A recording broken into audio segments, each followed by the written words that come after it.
আসসালামু আলাইকুম। এই মুহূর্তে আমি আছি জিয়া উদ্যান শহীদ প্রেসিডেন্ট জিয়াউর রহমানের মাজারে।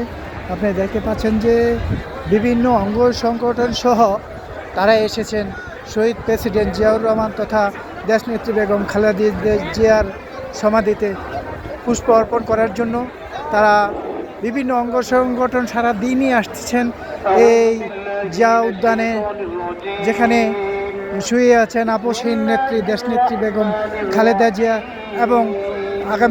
এবং সাবেক রাষ্ট্রপতি শহীদ প্রেসিডেন্ট জিয়াউর রহমান বীর উত্তম সহ সকল তারা এখানে এই সমাধিতে শুয়ে আছেন। এবং আপসহীন নেত্রী বেগম খালেদা জিয়াও আজ 5 দিন যাবৎ সে এই শহীদ প্রেসিডেন্ট জিয়াউর রহমানের সহধর্মিণী হিসেবে তার পাশেই আল্লাহ রাব্বুল আলামিন অবস্থান করেছেন। এবং তিনি এই মুহূর্তে এই শহীদ প্রেসিডেন্ট জিয়াউর রহমানের মাজারে এবং তার স্বামীর পাশে তাকে কবর দেওয়া হয়েছে।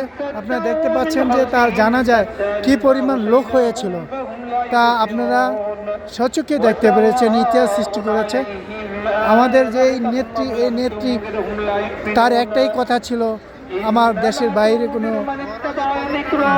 বাইরে কোনো আমার ঠিকানা নেই, দেশই আমার বড় ঠিকানা, সাধারণ জনগণই আমার স্বজন, আত্মীয় স্বজন।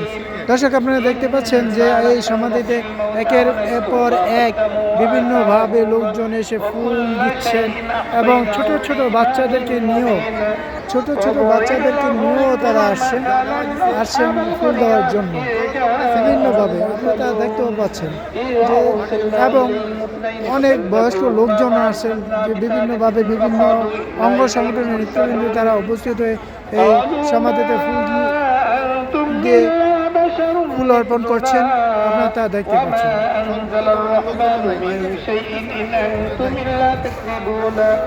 قالوا ربنا يعلم إنا إليكم لمرسلون وما علينا إلا البلاغ المبين দেখতে পাচ্ছেন ছোট ছোট বাচ্চা নিয়ে অনেক ফ্যামিলি এসেছেন, তারা এই সময় ফুল দেওয়ার জন্য।